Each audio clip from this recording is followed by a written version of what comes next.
Bonjour. Alors, aujourd'hui, on va parler technique de musculation. Euh, je vais vous expliquer comment travailler lourd sans travailler lourd. Alors ça, c'est vraiment magique. Oui, en fait, il y a deux techniques essentiellement qu'on peut utiliser. Je voudrais revenir un peu ce que je vous avais expliqué dans la vidéo précédente concernant la physiologie. Donc, j'avais expliqué qu'il fallait faire des entraînements courts, intense, qu'il fallait donc travailler en séries courtes, peu de séries, peu de répétitions. Je vous avais expliqué, de façon à booster le système hormonal, de façon à stimuler essentiellement vos fibres blanches pour pas vous fatiguer, et puis cibler donc les fibres blanches et éviter trop de catabolisme. Donc il faut travailler en série courte. Alors vous allez me dire, oui bon, alors on va travailler en série courte, oui, mais pour travailler en série courte, donc il faut travailler lourd. Oui, c'est une technique. Faites des séries courtes, vous allez sous les 6 répétitions, vous allez travailler lourd, mais le problème du travail lourd, à moins qu'on soit powerlifter, donc chez le powerlifter ou l'haltérophile, le travail lourd est une finalité, puisque l'objet est effectivement une performance de soulever la charge la plus lourde possible. Mais en ce qui concerne le culturisme, non, la charge, si vous voulez, est un moyen d'accéder à la prise de masse musculaire. Donc, en fait, si effectivement il faut travailler en série courte, il faut quand même, je dirais, éviter de manipuler des charges trop lourdes, parce que c'est là que vous risquez, c'est là que vous risquez d'avoir des lésions effectivement articulaires et des dommages. Donc en fait, il y a quand même des techniques justement pour travailler lourd sans travailler lourd. Vous en avez deux essentielles. Que vous allez utiliser, que les powerlifters n'utiliseront pas, parce qu'eux vont se concentrer, si vous voulez, sur la charge, puisque l'objectif est une performance. Parce que le culturiste, le seul performance dont le culturiste que le culturiste souhaite avoir, c'est l'augmentation de sa masse musculaire, bien sûr, avec la définition, la symétrie et tout ce qui va avec. Mais donc, pour travailler lourd sans travailler lourd, vous avez deux techniques essentielles, j'y viens. La première, c'est le travail en isotension. Alors l'isotension, en fait, c'est ce qu'on appelle, c'est ce que j'appelle, moi j'appelle ça l'isotension, c'est la contraction volontaire. C'est-à-dire qu'en fait, que quand vous allez soulever une charge, quand vous allez faire vos répétitions, il ne faut pas vous concentrer, je dirais, sur la charge, il faut vous concentrer sur la contraction musculaire. C'est-à-dire qu'en même temps que vous allez monter la charge, vous allez contracter votre muscle le plus possible, le plus fortement possible. Vous pouvez le faire sans charge, vous pouvez le faire avec la charge, d'accord? Donc si vous pouvez le faire sans charge, vous pouvez le faire avec. Donc certes, il y a des muscles avec lesquels vous allez faire cette isotension plus facilement que d'autres. Après, c'est une question d'expérience et au fil du temps, vous verrez que vous arrivez très bien à contrôler cette contraction musculaire volontaire en même temps que vous allez soulever la charge. Alors cette contraction volontaire, en fait, elle a un avantage énorme, c'est qu'elle va permettre de minimiser la charge. C'est-à-dire que au lieu de vous concentrer sur la charge, qui est l'objectif du powerlifter ou de l'haltérophile, vous allez vous concentrer sur la contraction du muscle. C'est-à-dire que vous faites vos biceps, par exemple, ben, au lieu de vous concentrer sur la barre, vous allez, en même temps que vous soulevez la charge, vous allez contracter votre muscle à mort. Et ça va faire en sorte que vous allez forcément raccourcir votre série et que ben, la charge va paraître plus lourde. Moi, vais vous donner un exemple, vous allez peut-être comprendre plus facilement. Euh, Vous prenez un athlète, par exemple, qui fait, bon, on va prendre le développé couché, c'est juste un exemple. Donc, un athlète qui va faire du développé couché, vous chargez la barre, mettons, bon, c'est un athlète, quand même, on va prendre un athlète costaud, vous prenez la barre chargée à 100 kg, peu importe, et vous dites, voilà, maintenant, ok, tu vas soulever cette charge le plus de fois possible. Vas-y, montre-moi ce que tu es capable de faire avec 100 kg. Le gars, il arrive, il prend sa charge de développé couché à 100 kg, et admettons, le gars, il va vous faire 12, 13, 14 répétitions. Mettons, voilà, il vous fait 14 répétitions de développé couché. Vous dites, ok, génial. 14 répétitions à 100 kg, tu vas te reposer, tu te reposes un petit quart d'heure, 20 minutes, détends-toi bien.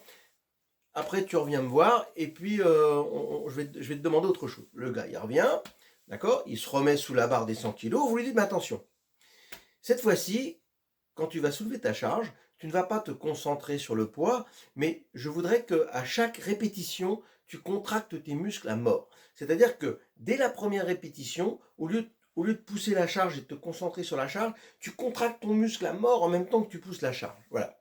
Bah, en fait, le gars, c'est pas 14 reps qu'il va vous faire. D'accord? Il va peut-être vous en faire 4 ou 5. Et oui. Et oui. Donc, si vous voulez, si il voulait travailler en série de 14 avec de l'isotension, c'est pas 100 kg qu'il faut prendre, c'est 60 ou 70. Pour le muscle, si vous voulez, le résultat sera le même, puisqu'il va céder sous les 5-6 répétitions. Donc on sera sur un travail de contraction musculaire très courte, qui va donc solliciter les fibres blanches. D'accord? Simplement, vous allez rajouter au poids de la charge ben, la contraction musculaire. D'accord?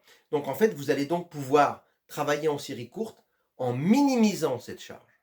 D'accord? Voilà. Ça, c'est la différence, je dirais, la grosse différence qu'il y a entre le powerlifter et le culturiste, c'est que le culturiste pourra se permettre de faire intervenir l'isotension de façon à stimuler son muscle un maximum en un minimum de temps, sans avoir à se concentrer sur la charge, puisque la charge n'est pas pour lui une optique de performance, n'est pas pour lui, il n'y a pas une exigence de performance, si vous voulez, alors que le powerlifter, lui, au contraire, il va se concentrer sur la charge et surtout pas travailler en isotension pour pouvoir travailler le plus lourd, pour pouvoir soulever le plus lourd possible, justement, parce qu'il a un objectif de performance au niveau de la charge, d'accord? Donc, l'isotension, c'est la première chose que vous pouvez faire pour minimiser cette charge et travailler sur des séries courtes tout en évitant de manipuler des charges trop lourdes.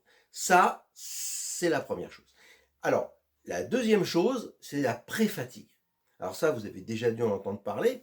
La pré-fatigue, en fait, c'est une série que vous allez faire ben, qui va vous pré-fatiguer, je ne peux pas dire mieux, qui va vous fatiguer. Par exemple, je vous donne un exemple. Si par exemple, je vous demande de travailler en série de 5-6 répétitions avec une certaine charge, on va garder l'exemple du développé couché, c'est plus simple. C'est sûr que pour faire 6 reps, même avec de l'isotension, vous allez rajouter une certaine charge. Si maintenant je vous demande, avant de faire ces séries de 6 répétitions, je vais vous demander de prendre un poids plus léger et de faire par exemple 15-20 répétitions, d'accord, voire 25 répétitions. Là, effectivement, vous n'allez pas cibler vos fibres blanches, mais vous allez déjà bien prendre une claque, vous allez bien vous fatiguer musculairement. Donc, vous allez faire une série de 15-20 à rupture. Une fois que vous aurez fini cette série de 15-20 à rupture, je vais vous demander de prendre 30 secondes de repos et ensuite de prendre une charge qui va vous bloquer sous les 6 répétitions. Automatiquement, la charge que vous allez prendre pour bloquer sous les 6 répétitions ne sera pas la même que si vous n'aviez pas fait cette série de pré-fatigue d'environ 15-20 reps. D'accord? Alors, si vous rajoutez à ça l'isotension, le poids que vous allez utiliser pour faire vos 6 répétitions va être sacrément minimisé.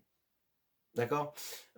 Et ça c'est important. Voilà. Ça, c'est une chose importante. Alors, en fait, ce qui va permettre de minimiser la charge, c'est à la fois le fait de travailler en isotension, donc en contraction volontaire. Deuxième chose, le fait de effectivement faire une série de pré-fatigue, qui va donc déjà un peu bien casser la fibre et qui va vous empêcher de manipuler les charges trop lourdes, et puis le temps de repos très court. Le fait d'avoir un temps de repos très court vous empêche donc la récupération et vous empêche de manipuler des charges trop lourdes. Voilà. Donc, bon, vous verrez que moi, dans ceux qui demanderont un programme d'entraînement sur mon site internet, enfin qui voudront faire une séance de visio, je dirais particulière avec moi pour avoir un programme d'entraînement en particulier, je leur expliquerai les différentes phases de l'entraînement. Parce qu'il y a différentes phases, il y a 4 phases, même 5 phases dans mon entraînement. Mais ça, on y reviendra avec les particuliers. Mais je voulais vraiment faire une petite vidéo très courte pour vous éviter justement de manipuler des charges trop courtes tout en restant sur des séries, des charges trop lourdes, pardon, excusez-moi. Donc vous évitez de manipuler des charges très lourdes lorsque vous travaillez en série courte. Donc vous voyez, il y a quand même une possibilité, si vous voulez, de travailler entre guillemets lourd, donc sur des séries qui vont descendre sous les 6 répétitions, mais avec des charges qui seront somme toute limitées, puisque grâce à l'isotension, grâce à la série de pré-fatigue et grâce au temps de repos très court, vous allez pouvoir rester sur des séries courtes, vous allez pouvoir rester donc sur une stimulation de fibres blanches, tout en évitant de manipuler des charges vraiment trop lourdes qui effectivement peuvent être préjudiciables au niveau articulaire et peuvent provoquer des lésions. Donc voilà, c'était une petite parenthèse technique sur l'entraînement. Comme je vous ai dit, n'hésitez pas, si vous avez des questions à me poser par l'intermédiaire de de mon site internet, ou bien éventuellement de mon Insta ou de mon Facebook. Et pourquoi pas, sinon envoyer un mail, vous avez tout, je crois que vous avez tout qui apparaît sous la vidéo sur YouTube. D'accord? Merci encore pour votre attention. À bientôt.